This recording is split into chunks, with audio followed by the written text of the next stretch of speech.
Hello students, मैं Kamlesh Badgaiya, assistant professor Mekalsudha college Dindori.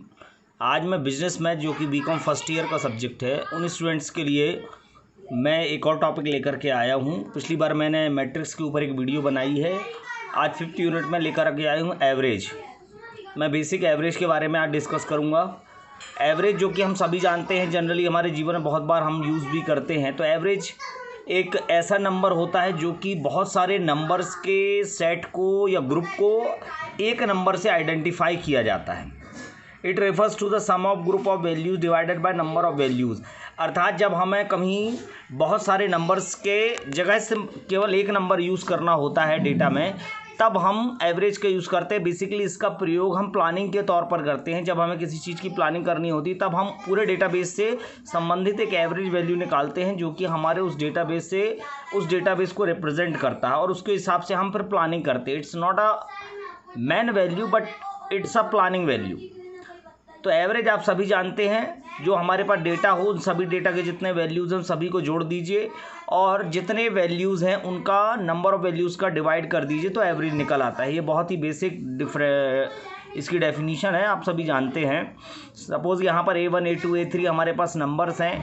अब इनका एवरेज निकालना है तो एवरेज को x के द्वारा हम प्रदर्शित करते हैं, सम ऑफ ऑल नंबर बटे टोटल नंबर। तो A1 A2 A3 का सम कर दीजिए अपॉन 3 कर दिए। जितने number A1 A2 A3 3 number है, 3 का हमने डिवाइड किया। इस तरह से हम एवरेज निकाल लेते हैं। तो इसके भी कुछ बेसिक टाइप्स है। सिंपल एवरेज है, it is a number to represent many numbers to find simple average. बहुत सारे नंबर्स की यदि लिस्ट हमारे पास है, उनमें से हमको यदि रिप्रेजेंट करना है डेटा को, तो हम सिंपल एवरेज निकालते हैं। इसके लिए सिंपल वैल्यू है add values and divided by the number. यहाँ पे मैंने एग्जांपल भी लिया है। 12, 22, 24, 27, 35 ये हमारे पास नंबर है, एज है पर्सन्स की, और इसका एवरेज निकालना है। तो सबसे पहले जो हमारी प्रोसेस है, उस प्रोसेस के अनुसार सभी जितने पर्सन है सबकी एज को हमने ऐड किया, जिनका आया 120, और उसके बाद हमने जितने हमारे पास पर्सन है, 5 पर्सन है, तो 5 से हमने डिवाइड किया 24। तो सिंपल एवरेज निकालने के लिए बहुत साधारण प्रोसेस होती है। जो वैल्यूज़ है सभी को ऐड कर दीजिए और उसके बाद नंबर ऑफ़ वैल्यूज से डिवाइड कर दीजिए। सिंपल एवरेज का इस्तेमाल हम बेसिकली करते हैं, लेकिन डेटा जब हमारे पास बहुत ज़्यादा होता, बड़ा होता है, टेबल में डेटा 2-3 कॉलम्स हमको दिया हो, तब हम इस सिंपल एवरेज से नहीं निकाल सकते वैल्यू। इसके लिए हमने वेटेड एवरेज का यूज़ किया। वेटेड एवरेज वह एवरेज होता है जहाँ पर वैल्यू के साथ में हमारे पास कुछ वेट भी दिया हो, अर्थात हमारे पास जो डेटा है उसमें वेट भी हमारे पास दिया हो। सपोज़ हमारे पास यदि स्टूडेंट्स हैं, तो जितने नंबर पाने वाले स्टूडेंट्स हैं उन स्टूडेंट की लिस्ट हमारे पास होनी चाहिए। तो वेटेड एवरेज के साथ में वेट होता है। It is a calculation that makes into account the varying degrees of importance of the number in a data set. In this calculation, each number is data set is multiplied by a predefined weight before the final calculation is made. Final calculation करने के पहले हम wait से इन दोनों को multiply करते हैं और जितने नंबर ऑफ वेट होता है उससे हम डिवाइड कर देते, तो एवरेज निकल आता है। इसका मैंने फार्मूला आपके सामने यहाँ पर दिया है। एक्स बार से हम वेटेड एवरेज को डिनोट करते हैं equals to summation of W X upon summation of W. X जो है वो यहाँ पर ऑब्जर्वेशन है या वैल्यूज़ है, डब्ल्यू यहाँ पर वेट है, एक्स बार वेटेड एवरेज है। यहाँ पर भी मैंने एक एग्जांपल लिया है आपके लिए। Calculate weighted average from given data. यदि हमारे पास एक क्वेश्चन है, यहाँ पर व्हीकल्स हैं हमारे पास 1 2 3 4 5, और कितने लोग उस व्हीकल्स को यूज़ कर रहे हैं, नंबर ऑफ हाउस होल्ड्स हैं, तो वो हमारे पास है 500, 450।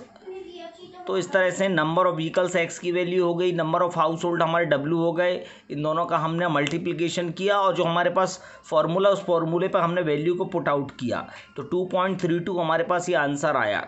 इस तरह से आप देखेंगे तो ये हम या इस तरह से फार्मूले के द्वारा भी हम वेटेड एवरेज निकाल सकते हैं। तीसरा एक एवरेज होता है जिसका उपयोग बहुत रिसर्चर्स इत्यादि में ज़्यादा करते हैं, statistical average. It is similar to the average but used in distributed. जब हमारे पास डेटा रेंज के फॉर्म में हो, ग्रुप्ड डेटा हो, डिस्ट्रीब्यूटेड डेटा हो, तब हम इस तरह के स्टैटिस्टिकल एवरेज का यूज़ करते हैं।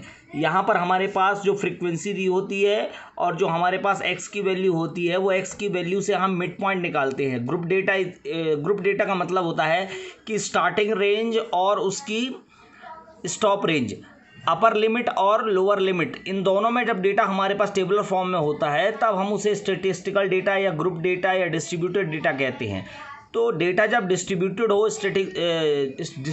हो या ग्रुप्ड डेटा के फॉर्म में हो तो वहाँ पर हमें उस रेंज की मिड पॉइंट निकालने की आवश्यकता होती है। तो एम यहाँ पर मिड पॉइंट को दिखा रहा है, एफ जो है वो फ्रीक्वेंसी को दिखा रहा है।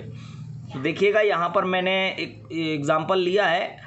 यहाँ पर एक क्लास की हमारे पास ग्रेडिंग सिस्टम है। उस ग्रेडिंग सिस्टम में स्टूडेंट की संख्या है 40 से 49 के बीच में हमारे पास 3 स्टूडेंट्स हैं, 50-59 के बीच में 5, 6, 9, 8, 80-89 में 8 हैं, 70 से 79 के बीच में 9 स्टूडेंट्स हैं।